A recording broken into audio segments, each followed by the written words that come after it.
Hi, my name's Phil. I like talking about politics, and in this video, I'd like to discuss some reporting that Labour are being advised to go harder on devolving power. And it occurs to me that it has advantages beyond just the better use of public money that is behind Keir Starmer's reasons for wanting to give more power to the regions. More devolution, for me, has much of the same advantages as electoral reform, not the least of which is it would make it much harder for a future Conservative government to actually sell off our futures. But first, for daily political commentary, please hit the subscribe button to stay notified. So first of all, just to note, it is spring. This means lawnmower season has started, although I think it's on the right side for my soundproofing to deal with this. You may see the odd fly buzzing about. But anyway, Labour have lots of plans which rely on fundamental reform of the way the state works. But those fundamental reforms are themselves not easy to implement. Starmer talks about AI as being how to make both businesses and government more efficient. Logic is straightforward enough. We have a declining population, have for some time, so simply cannot fill the vacancies needed to power a growing economy without immigration. Also, most people think immigration should be lower, not higher. Now, you put those two things together and you go, yeah, your economy is going to shrink, isn't it? Which no government can expect to preside over and expect to remain in government. It's just one of these contradictory things that the public wants. But it's not as simple as clicking your fingers, installing greater use of AI to go, right, well, this is the solution, isn't it? Make individual workers more productive so we can manage with a declining population without shrinking our economy. You can install greater use of AI into government departments. Doesn't necessarily mean it will work. Doesn't necessarily mean that you will be able to do without those 10,000 civil servants. We don't even have a good track record of installing new IT systems, much less something that is still underdeveloped. I remember how many court hearings had to be abandoned when the newly installed IT systems for the Department of Justice kept failing. I've been witness to new IT systems being installed in my own workplace during my teaching career on 2 occasions. Neither went well. But Labour are not just dependent upon AI to drive their reforms. There are other things they're dependent on as well. There's actually a lot of reforms planned. Massively increasing cleaner energy as well as developing the in-house engineering to power it. Now, the rewards for success there are huge. Not just economically, that's obvious, but politically as well.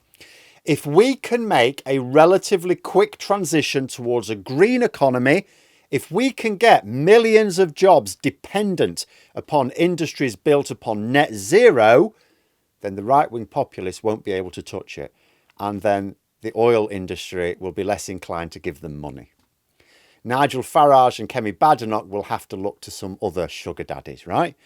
And another big reform coming is a huge drive towards devolution, giving regions the power and responsibility to make more of the decisions that affect them rather than having some Herbert in Whitehall decide.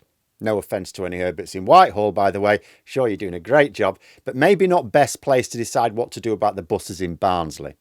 And that's the main topic of conversation whenever Keir Starmer talks about his plans for decentralisation of power. He talks about those with skin in the game being best placed to make the right decisions. There is pushback, even within Labour, of course. There are those who are nervous about spending 14 years returning to power only to give it away to others. And you do need to be selective. Giving regions the responsibility over regional infrastructure, that makes sense. Don't do it for critical national infrastructure or you end up with NIMBYism getting in the way. So, for example, central government manages energy because that's national. Housing, there's a national need for housing, but the best decisions will come regionally. The way Angela Rayner once explained this was, so her policy is, look, central government will tell a region, you need to build this many houses, right? Or this many new homes. But it's up to you where they get built because you know best where they need to be built. But if you drag your feet and go, well, we don't want any, so we'll just take ages decided, then central government will just step in and do it for you. But regions will be given the power to make those decisions in the interests of their area before Herbert of Whitehall gets involved. And there was some reporting of advice that Labour should really go all in, involving the wider country in Starmer's plans if they're to succeed. Embrace mass mobilisation for businesses, charities, unions and the wider public. That's what they said. And there's a fear that as much as Starmer is behind devolving power away from London, there are others who, have to do the day-to-day job of implementing these reforms, who are themselves dragging their feet. Now, this may be part of the reason why Starmer has been off a bit about the civil service of late, getting frustrated because he's gone, well, this is my policy, off you go, and it hasn't all happened quickly enough for him. But perhaps there also isn't enough motivation within his own party. See, for me, the case for greater devolution, specifically talking devolution in England here, there is already devolution in Scotland and Wales, which could certainly go further, but we don't really have very much at all in England. And the case for me is very similar to the case for electoral reform. People, including in Labour, they fear both of them because they feel like it would be ceding control, but both would represent them actually gaining more control. See, there are two huge advantages to much deeper devolution when you just don't hear anyone in Labour talking about it, really. The first, as with electoral reform, it's an insurance policy against Tory vandalism when they return to power. And no real democracy keeps the same party in government forever. Sooner or later, the Tories are going to return to power, possibly in an even worse form if it coincides with a merger with Reform UK. Now, if by the time they return, the Westminster government is only really directly involved in essential national infrastructure, if regions are managing most public services and investments, the Tories will struggle to kick the shit out of everything quite so quickly.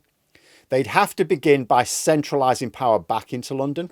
Now, Boris Johnson did this under cover of Brexit, but it would be much harder to manage it unnoticed against a background of a simple change of government. Conservatives are all about the small, lean, agile state, remember? So the idea of building up a large state it would not sit easy with genuine Conservatives.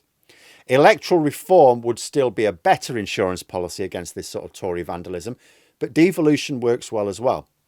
Second advantage, additional advantage I should say, is that it naturally gets more people involved. There's a huge disconnect between people and politics. Partly this is, of course, because many people in politics make the environment so toxic, whether on purpose or accidentally, that many just tune out between elections. But another reason is it's hard to feel connected if you think politics is being done to you by people in one specific part of the country, which is not the part you live in. And I've said it before, I find it really ironic that decisions made about almost everything throughout England, at least, are made in London. And yet the one part of England that already has real decent devolution is London. So Londoners are the only people in England who don't have everything decided for them by central government in London. Absolutely mad. But if you know that major political decisions are being made in your own region, the connection is much closer. If those decisions have been made by people in your communities, by your own people, you are more likely to be engaged. Then, and I think this is the point the report is trying to make, if more people are engaged in these political projects in their own backyard, they will feel a sense of ownership over those projects, and they will therefore be more defensive of random people hundreds of miles away trying to trash it. In fact, so huge are the gains for getting devolution in England right. I'd have given the job full time to a cabinet minister. Like right now, Keir Starmer takes a personal interest because it's his big thing. He also has it up to the neck in Trump and Putin at the moment. Angela Rayner is managing much of the legislation, so she's sort of the cabinet minister in charge of this. But she also has a lot on her plate as well, albeit on related matters. I think I'd have liked to have a single minister who had no other job but to fly the flag for community involvement in political projects, to give the public that sense of ownership over what happens in their own region. Because if you get that right, you not only build more community cohesion, which will piss on the bonfire of the populists who try to divide and rule, you can also slow down the next Tory government from selling the next generation down the river. But there we are. Those are my thoughts. Let me know yours in the comments below. If you've enjoyed the video, please click the like button and subscribe for further content. If you'd like to support the channel further, you can click the join button for memberships. Thanks for watching, and until next time, I'll see you later.